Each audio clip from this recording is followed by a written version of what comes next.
Reka twizere ko mumeze neza cyane mwebwe mudukurikirana hano kuri bikorwa official. Nk'ibisanzwe uyu ni wa mwanya w'amakuru abagezweho mu ruganda rw'imyidagaduro ikaze.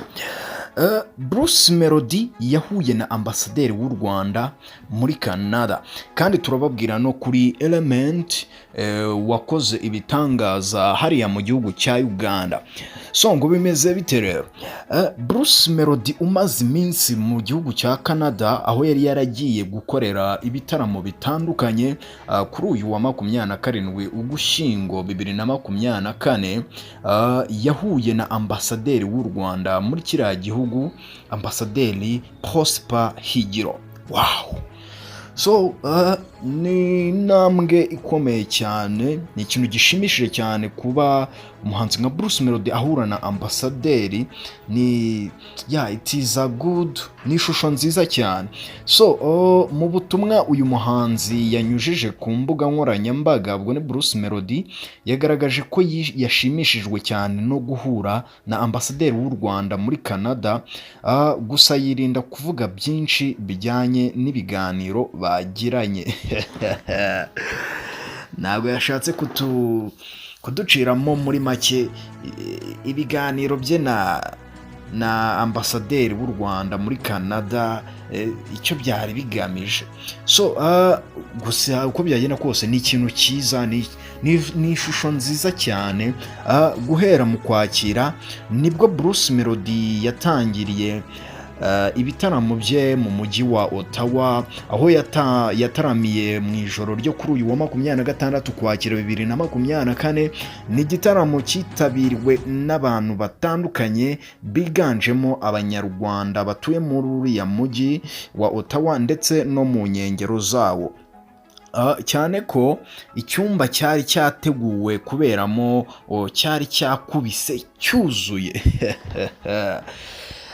Iki gitaramo Bruce Melody yakoreye mu mujyi wa Ottawa cyabimburiye ibindi yakoreye mu mujyi nka Montreal, Toronto na Vancouver.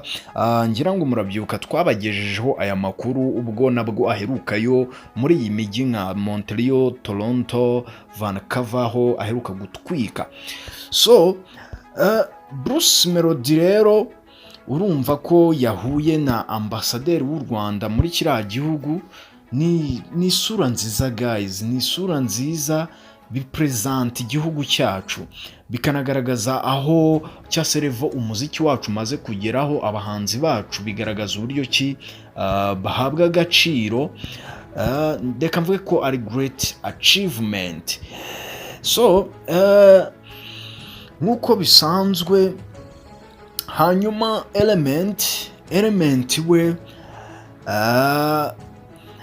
akaba n'umuproducer nyine wamamaye cyane, yongeye gutaramira mu gihugu cya Uganda binyuze mu gitaramo cy'urwenya kizwi nka Comedy Story yaririmbyemo ku nshuro ye ya mbere.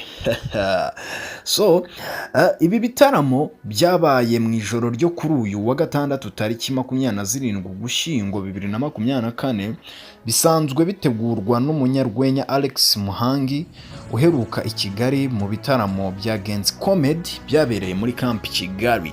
So Comedy Story ubundi uyu mugabo wayishinze yayitangije 2016, kandi byatanze umusaruro ukomeye mu kuzamura uruganda rw'urwenya muri kiriya gihugu cya Uganda, ndetse yanahisemo ko bizajya biba rimwe buri cyumweru.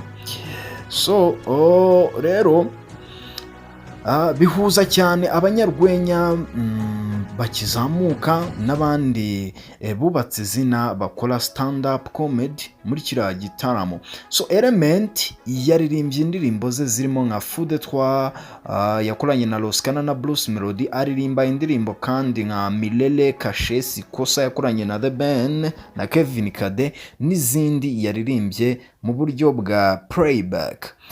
So Element, bamwe mu bakobwa banyuzwe n'uburyo uyu musore yabataramiye, kugeza ubwo bamwe muri bo bagiye bamupfumbatisha amafaranga mu rwego rwo kumushimira uko yabataramiye muri kiriya gitaramo. Element yari yambaye umupira wanditseho Uganda, so nanjye nabikurikiranye. Element bamufelesise bikomeye cyane, bamuhaye amafaranga menshi, bivuze ko yabataramiye neza. Guys, yabahaye show, barishima, abakobwa murabizi. Nanjye nabonye ari ikintu kidasanzwe, nabonye urukundo bakunda aba bahanzi b'abanyarwanda, dore ko n'undi Element yari amaze iminsi, twarabibabwiye, muri Uganda nabwo hari igitaramo yari yavuyemo, twarabibabwiye. So ahita ajya no muri iki gitaramo kiberamo urwenya naho kuririmba. Amaze iminsi yatumiweyo ubundi n'abahanzi ba Uganda mu buryo bwo kugenda akabafasha kubategurira imiziki yabo, akabategurira amajwi. So ni naho yahise atumirwa muri ibi bitaramo bibiri bitandukanye, bamubyaza nyine umusaruro. So ni ikintu kidasanzwe. Element ngira ngo murabyumva, amaze n'iminsi Tanzania akorera abahanzi bo muri cya gihugu, ndetse bubatse n'izina rikomeye mu karere, abakorera indirimbo murabizi ba Harmonize n'abandi batandukanye. Ni ikintu kidasanzwe. Element sinatinya kuvuga ko amazwi ni international producer. Ni ikintu kidasanzwe. So guys, tubashimiye ko muba mwadukurikiranye muri benshi, turabikunda ko mukurikirana ibiganiro byacu umunsi ku munsi, natwe dukora ibishoboka byose ngo tubagezeho amakuru abagezweho. Turabashimiye naho mu zindi nkuru. Bye.